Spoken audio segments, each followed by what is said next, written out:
this is a discussion about what was your first ever computer. Mine was a Sinclair ZX Spectrum with 16k of RAM.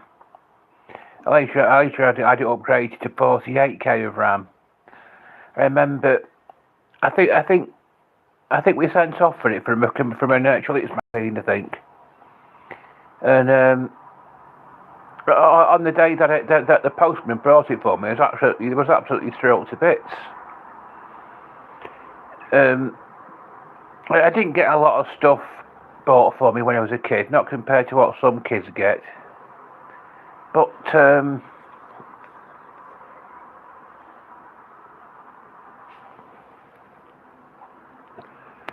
we're gonna.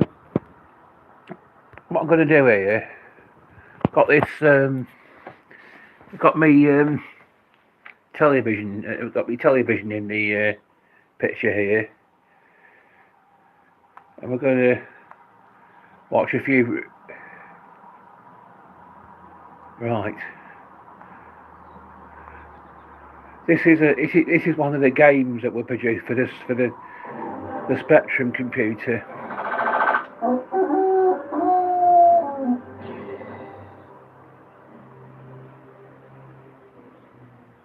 Hi folks, it's Nick back again as this annoying sound gradually finishes. Well, we're looking at Molar Mall on the ZX Spectrum, designed for the 16K, but this has been emulated on 48K. Dental hygiene is important, and Molar Mall is here to teach you why. If you don't brush your teeth enough, you will die, and here is the proof. Published by Imagine Software in 1983, you must protect your teeth by deadly bacteria, and if all your teeth decay, well then you are a goner. You do this by controlling a toothbrush. Now first our mouth must open, there it is, right. There we go, there's the mouth, all our teeth are yellow, so we need to brush them. Now here's our toothbrush. By going underneath this toothpaste tube that we keep in our mouth, we can then brush teeth. The magenta stuff is bacteria. When they attack the tooth, it will start flashing. If it goes blue, it's almost rotten. If it goes black and missing, we've lost the tooth completely, right? So keep an eye on stuff. Once you've brushed a number of teeth or fought off a number of bacteria or killed them all, it goes to the next stage, right? So I've brushed that one. Off we go with the toothpaste. I think it's good for about 3 brushes. Let's keep them yellow. So it goes yellow, light blue, then dark blue, then black, I think. 3 bits of toothpaste left. If you want to brush them super clean, you can make them all white, but then you might start losing teeth. So those people that like a brushing your teeth simulation, this is the one for you. Now another toothbrush game that came out in 1983, yes there was 2 in the same year, was Battle of the Toothpaste Tubes, if we brushed that one to be white, and that game was blooming awful. This one is a curio as well. Yes, so here we go, a miniature toothpaste tube and a miniature toothbrush kept in your mouth, fly around, got automatic brushing. And this, I don't know what this person's diet is, but he's got too much bacteria in his mouth. If I was him, I'd go for a bacterial mouthwash. I think that's the lives in the top left, represented by those white toothbrushes there. Unlimited amount of toothpaste, well that tooth's going a bit rotten, let's brush that. Good, that's white, right, so light blue is bad news. Trips to the dentist, which I haven't been for a while. Right, okay. Really, there's a blue one there. If they get that once again, it will go black. We don't want to lose all our teeth. We need something, or else we'll be eating soup for the rest of our lives, which won't be very long. Right, cool. It's very hard to position this toothbrush underneath the toothpaste tube. Right, white. The toothpaste tube called Imagico, after Imagine Software, will only appear when you need to, need to replenish your toothpaste. So that's pretty obvious. I've got no toothpaste there. Please. My favourite toothpaste advert of the day was Aquafresh 3. We like the red stripes, you like the white. You like the blue one, something, something, something. Unforgettable. Good. That's stage 1 done, folks. Some of these teeth aren't looking very clever. So the bacteria starts off again. We might start losing teeth now, folks. Right, let's sort out these blue ones. Right, that's got that right. I wish that worked in real life. A rotten tooth, bit of brushing, and it's as good as new. Stage 2. If you had this game, let me know. I'm not sure what other systems it come out on. Mola Mall I had it. 16K being played on the 48K. It hasn't had a HD remake as of yet, and thank God for that. I don't want to stare down someone's mouth all day playing this game. This is probably as much realism as I want to. I think the bacterium is called Dentorivium kamikazeum, I think. I think that's what the instructions say from memory. Right, you see the decay level going up there in the top, or going down, or up, down, up. That's going up, isn't it? Okay. So this really taught kids how to brush their teeth, I suppose. I'm not sure how if I would have played it a lot back in the day, but it's one of those curios that only turns up in the 8-bit era. You would never see it anywhere else. This is the bit where someone tells me that Mola will come out on the Amiga or something. I don't think it did. If you think it did, then let me know. Maybe I'll track it down. Teeth aren't looking too bad here. A nice pearly whites mixed with yellow and light blue. I don't know how bad your teeth have to be to go light blue. Probably hypothermia or something. But it moves quite well for what it is. It's very hard to compare it to any other game, apart from Battle of the Toothpaste Tubes, but that is completely different, that one. I think that was an experiment that went wrong. If you do know a game like this, then let me know. I'd like to hear of it. There we go, stage 2 done. Excellent. So, you know, this game isn't supposed to be about great gameplay, although we don't seem to be doing too badly here. It's just, if you've got a real computer, Spectrum, or emulation, do you want to track it down? And I think, oddly enough, I can't believe I'm saying this, I think this is worth tracking down for a few moments, because this is a bit of history here. How the hell did they get away with this? It would never happen, ever, ever, ever again. Imagine starting a Kickstarter to make this game, and people put thousands of pounds in, and this was the result. Well, you might have been pleased with it back in 1983. So I think we've seen enough of that, really, haven't we? I've looked at a few different ones.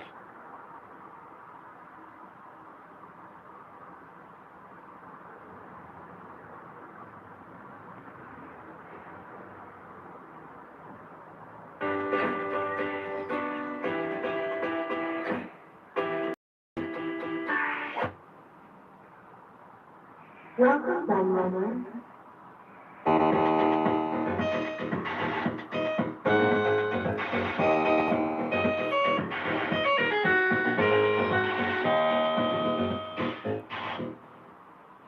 About 6 months ago, I made a video looking at the top 20 home computers of all time, as voted for by you, my viewers, and the retro gaming community at large. In that poll, spoiler alert, the Sinclair ZX Spectrum finished 6th. It was the highest ranked machine from my homeland on the list. Since then, I've made similar videos of 2 of the computers that finished above it, the Atari 8-bit and Commodore 64. I kept getting asked when the ZX Spectrum would get its turn. We also keep getting asked for more specky content in general, so here we are. Once again, I put this question to the members of several big retro gaming groups on Facebook, including the hugely popular and very lively Retro Gaming Hysteria, link in the description for those who want to join, as well as my own loyal subscribers, asking them to name their top 5 and the reasons why they chose those particular games. Following the same rules as before, I awarded 5 points to your first choice, 4 points to second, and so on and so forth. I then counted up those votes to decide the final placings, and in the case of games having the same amount of points, then I went to the number of votes awarded, followed by the number of first place votes to decide the final rankings. In this particular video, I actually had to use both of these tiebreakers as there were quite a few that finished level on points, especially in the lower placings. There weren't really any genuine surprises for me in terms of the games that made up this list. To be honest, I think I could have predicted 90% of the games that made the top 20, and the top picks too. However, the surprises came when looking at the wider top 40, which will be made available in a special video produced exclusively for my patrons. And more specifically, the games that didn't make it. For example, I'm sure it will surprise anyone who owned a ZX Spectrum to learn that not a single Dizzy game made the final cut, and the only one that even got a vote was Fantasy World Dizzy. It was also quite surprising to see neither Ghostbusters nor Teenage Mutant Hero Turtles make it, given their status as 2 of the computer's best-selling games. But I don't want to give away any more spoilers with regards to the titles that did actually make it the top 20, and indeed the more fulsome top 40, which I'll upload exclusively on Patreon at the same time as this one goes out, so it's time to start counting down those specky games.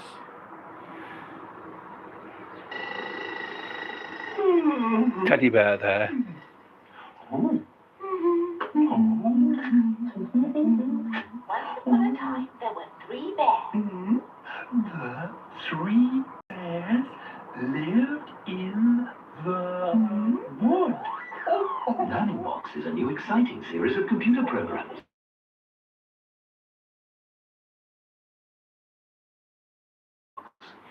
We start off with a conversion of the classic Capcom arcade game, and while the ZX Spectrum port and Commando lacks the bells and whistles of the rival C64 version, it's far more authentic when it comes to the gameplay, and that's what really counts.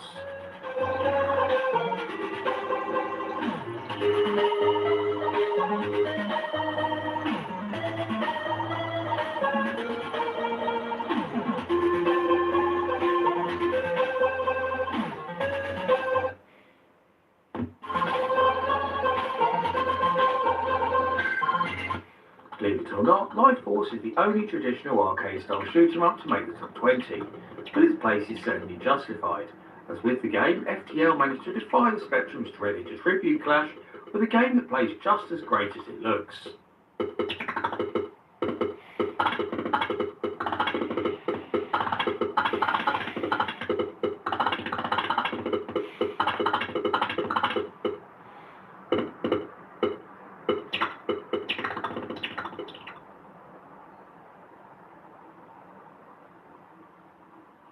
My own personal number 1, I was sad to see this one only make 18th place, but at least I get to talk about. I never played any of these in my collection. Open world game when it wasn't even a thing, and greatly improved on the prequel school days in every single area.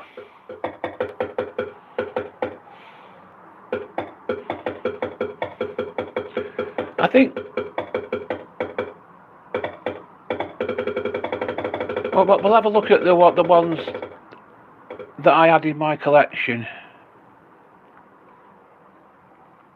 The first of many Ultimate Play the Game titles on this list, Attic Attack was a hugely original game for the time. Its clever top-down viewpoint and fast-paced arcade-style gameplay, combined with deeper adventure game elements.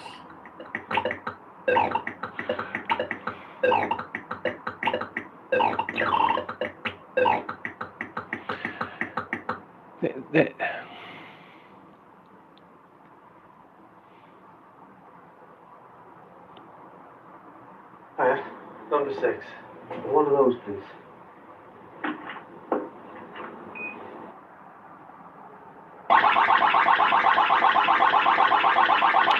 This is one of the first ones that I played. I think I actually got this provided with the actual computer. Bit tricky. Yeah, they got him across the road.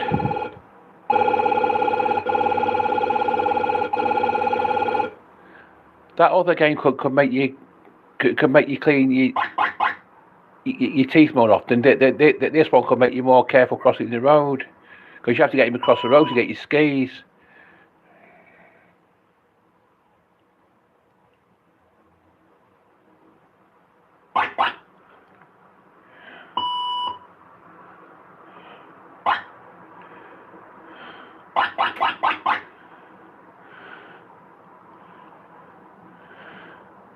Even the old computer games were as easy as pie.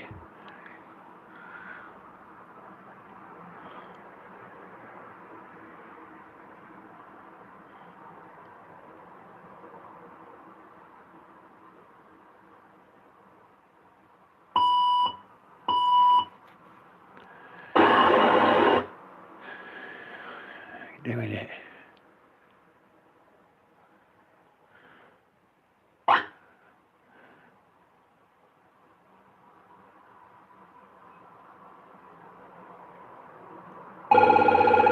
Got him across the road again now. Tricky, innit? Busy road this.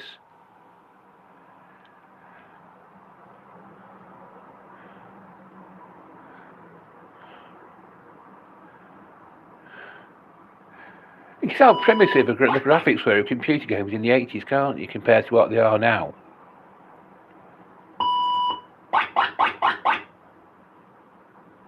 mean, if you were playing a modern computer game with someone skiing, it looked as if it was real now. This is just cartoon like.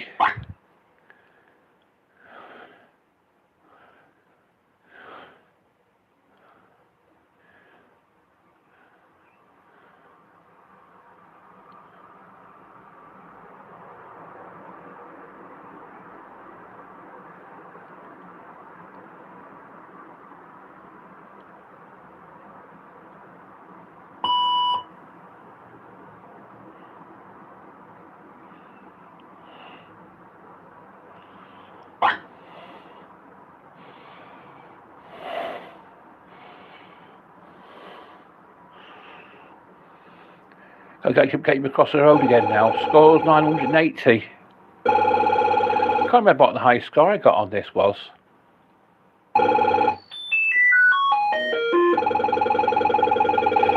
Tell you what, I'll sit down over here, I think.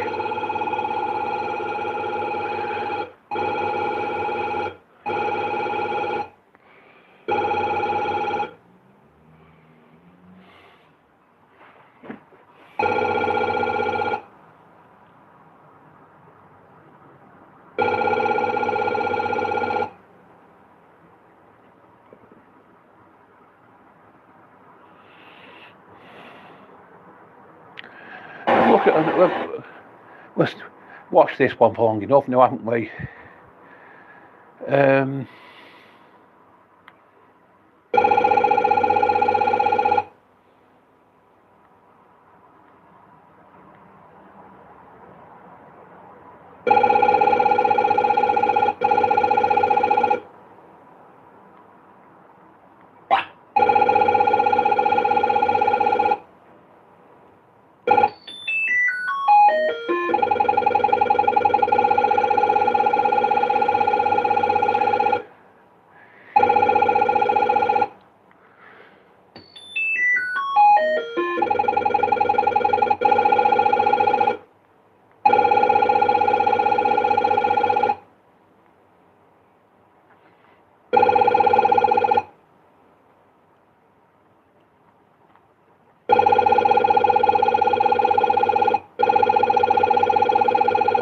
Right.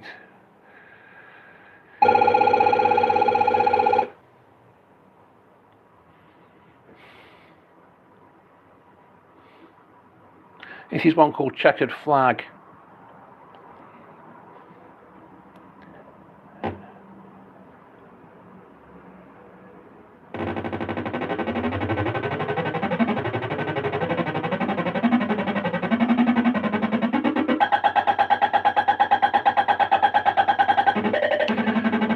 This might be you'll see if you're learning to drive, maybe, which I'm not anymore.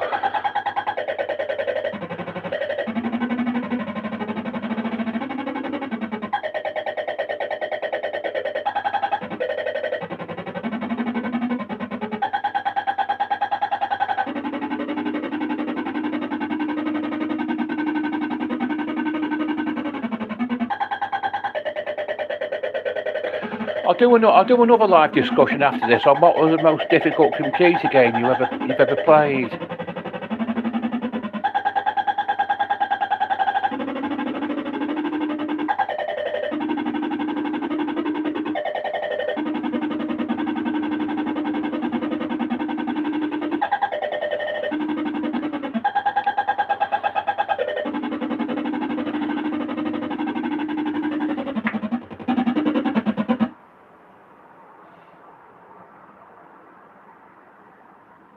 Would you like another? You have to choose which lap you're going to go around. Which car you're going to race with. It's like the graphics on it are absolutely primitive. I think it was the 80s.